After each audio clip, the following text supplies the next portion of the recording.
UP के कानपुर में sub inspector Kapil Yadav और सिपाही राहुल वर्मा को सस्पेंड कर दिया गया है। कोहना थाना के दरोगा और सिपाही ने अपराधी संग मिलकर छात्र से वसूली की थी। मामले में दरोगा व सिपाही को अब निलंबित कर दिया गया है।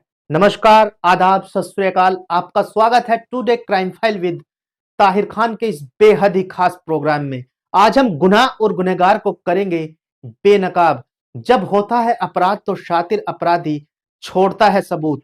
इन्हीं सबूतों की बिना पर होती है अपराधी की तलाश। जब अपराधी का चेहरा जुर्म से होता है बेपर्दा तो छिप नहीं पाती अपराध की कड़ियां।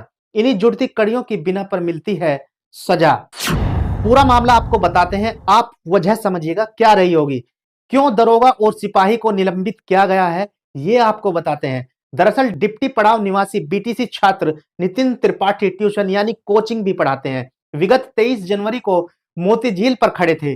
बीटीसी छात्र नितिन त्रिपाठी ने बताया कि 23 जनवरी को कोचिंग पढ़ाकर लौट रहा था, तभी पड़ोसी वासु सोनकर ने स्कूटी मांगते हुए कुछ देर में आने की बात कही। इसके बाद वह आया और मोती झील चलने की बात कही। तभी दो पुलिस वाले वहां पर पहुंचे। नितिन को गाड़ी में डालकर थाने पर ले गए।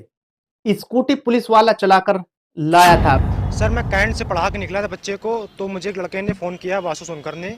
तो मुझे उसने घर के पास अपने बुलाया, तो मेरी स्कूटी फिर 5 मिनट के लिए लेके गया। 5 मिनट बाद वो आया मेरे पास, तो हमसे कहता वहाँ चलना है मोती झील। तो मैं गया मोती झील के पास में, लास्ट सामने रुका वहाँ पे। तो उसके बाद उसने मुझसे 5 रुपये लिए, हमसे कहता वाशरूम करने जाना, तो मैं वो वाशरूम करने के लिए गया। तो उसके बाद स्विफ्ट डिजायर गाड़ी से 2-3 वर्दीधारी लोग आए और मुझे बैठाया स्कूटी पे, मतलब कार पे बैठाया, और मुझे कार से कोना ले गए और स्कूटी कोई उनका साथ कहीं चला के थाने में पहुंचा। वह वासु के साथ वहां पहुंचा तो वासु निजी काम की बात कहकर वहां से चला गया। आरोप है कि कार से कोहना थाने के रानीघाट चौकी इंचार्ज कपिल यादव और सिपाही राहुल वर्मा स्थानीय अपराधी वासु सोनकर के साथ आए थे। कार में जबरन बैठा लिया। स्कूटी में आधा किलो चरस मिलने की बात कहते हुए कोहना थाने ले गए। जब मैं थाने वहाँ पहुंचा तो मुझसे कहा गया कि आपकी डिग्गी में 500 ग्राम चरस निकली है। तो मुझे चरस ना दिखाई गई ना कुछ हुआ। तो सर, मैंने अपने भाई को वहाँ से कॉल किया। थाने पर नितिन को बताया कि स्कूटी में 500 ग्राम यानी आधा किलो चरस मिली है। रिहाई के बदले 2 लाख रुपए मांगे। नितिन ने करियर बचाने के लिए कहीं से जुगाड़ करके करीब 1.5 लाख रुपए दे दिए। नितिन का आरोप है कि 1.5 लाख रुपए लेकर उसे थाने से बिना लिखा पढ़ी के ही छोड़ दिया गया। सर, मैंने अपने भाई को वहाँ से कॉल किया, तो मेरा भाई आया, तो भाई से उन्होंने 2 लाख रुपए की मांग की। तो उसके बाद मेरे भाई ने 1.5 लाख रुपए दिया, तो उसके बाद से मुझे वहाँ पे छोड़ दिया।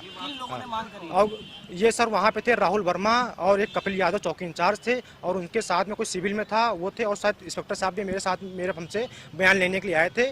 बयान लेके गए, तो उसके बाद चौकी इंचार्ज कपिल यादव और इंस्पेक्टर साहब आपस में कुछ बात करा उन्होंने। उसके बाद मेरे पास में चले आए अंदर। वासु सोनकर सर मेरे वहीं पे घर के पास में है, और वो दोस्त है, साथ में खेलता था, तो चक्कर से उसने फ़ोन करके बुलाया। तो दोस्त है जी।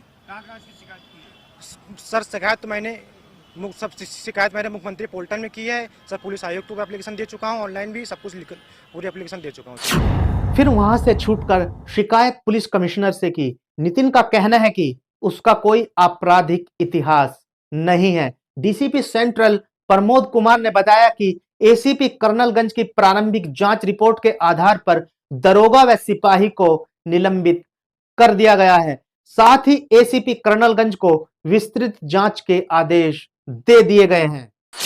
देखिए, ये निखिल त्रिपाठी कल हमारे समक्ष आए थे। उन्होंने एक एप्लीकेशन दी थी, इसमें उन्होंने आरोप लगाया था कि उन्हीं का कोई दोस्त वासु सोनकर करके है, उसकी मिलीभगत से पुलिस के 2 लोगों में उसको पकड़ के ले गए थे और कुछ उसके ऊपर फर्जी आरोप लगा के उससे पैसे की कुछ वसूली की गई थी, जिसकी तत्काल जांच हमने एसीपी कर्नलगंज को दी। उन्होंने उसमें कई सारे तथ्य और सबसे पूछताछ भी करी। जिनके ऊपर आरोप लगे थे उनको भी बुलाया था, उसके दोस्त को भी बुलाया, वादी के बयान लिखे, और हम लोगों ने उसमें सर्विलांस और एविडेंसेस और लोकेशन का भी देखा था। तो प्रथम दृष्टया ये समझ में आ रहा था कि जो पुलिस वालों के ऊपर आरोप लगाए गए थे, उन्होंने अपने जुरिसडिक्शन से हट के दूसरे जगह से उसको पकड़ के लाना, इसमें प्रमाण पाए गए थे। तो उसी बेसिस पे इन दोनों पुलिसकर्मियों को, राहुल वर्मा और जो कपिल कुमार है, उनको सस्पेंड कर दिया गया, और इसकी डिटेल जो इंक्वायरी है वो एसीपी अनवरगंज को दी गई है। साथ ही साथ जो इसका साथी है वासु सोनकर, उसके खिलाफ भी हम लोग लीगल एक्शन लेंगे। जांच में दोनों पुलिसकर्मी दोषी पाए गए हैं।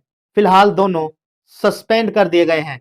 सिपाही का कई बार ट्रांसफर भी हो चुका है, वो आपको बता दें। कोहना थाने के जिस सिपाही राहुल वर्मा पर छात्र नितिन वर्मा ने आरोप लगाया है, उसका पिछले साल 1 अक्टूबर को बेकनगंज थाने के लिए तबादला हो चुका है। उसने अपनी रवानगी नहीं कराई, बल्कि वह पुलिस लाइन चला गया।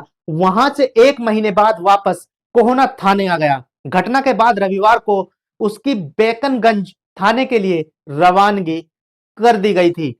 कानपुर कोहना थाने के दरोगा और सिपाही ने अपराधी संग मिलकर छात्र से वसूली की घटना के मामले में न्याय और कानून की कड़ी से पर्दाफाश होता है।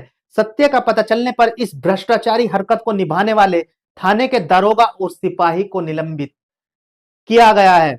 इस घटना का अंत हमें यह सिखाता है कि कानूनी प्रक्रिया का उल्लंघन करने वाले अफसरों के खिलाफ कड़ी कार्रवाई होनी चाहिए और न्याय को हर हाल में स्थायी बनाए रखना चाहिए। अपना ख्याल रखिएगा। नमस्कार, जय हिंद।